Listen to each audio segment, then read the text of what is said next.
Hi, chào tất cả các bạn nhé.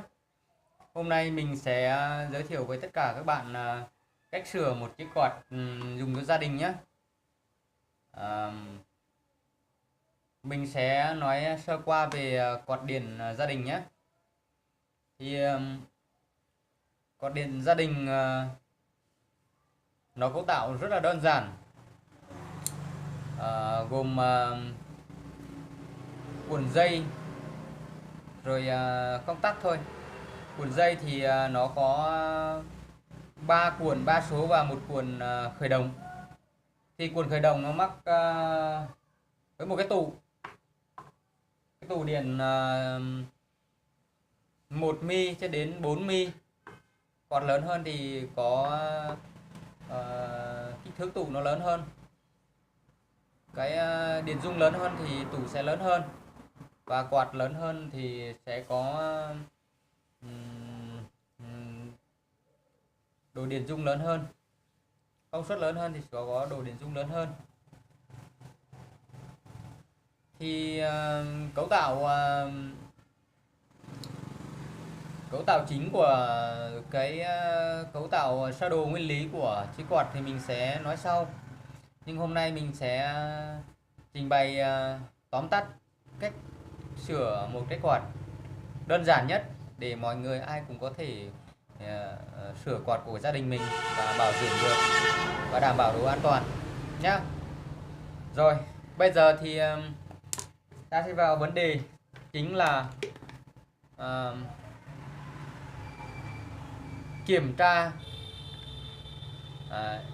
kiểm tra dây nguồn cho chiếc quạt. Chúng ta kiểm tra xem phích cắm của quạt có bị hỏng cái phích cắm hay không, có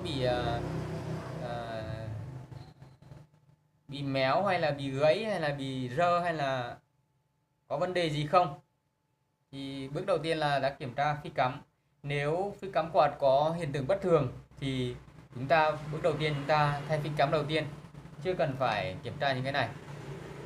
Sau đó chúng ta kiểm tra dây của quạt. Nếu mà dây điện này nếu mà nó bị chuột cắn hoặc là chó mèo cắn thì chúng ta cũng nên kiểm tra và thay cái dây. Nếu có hiện tượng bất thường thì chúng ta thay dây. Sau khi kiểm tra dây đầu nguồn xong thì chúng ta mới kiểm tra vào phía bên trong của chiếc quạt. Thì mình kiểm tra như chiếc quạt này của khách hàng đưa đến là không có hỏng về dây. Mình sẽ mở phía bộ phận công tắc ra xem nó có bị hỏng gì bên trong không.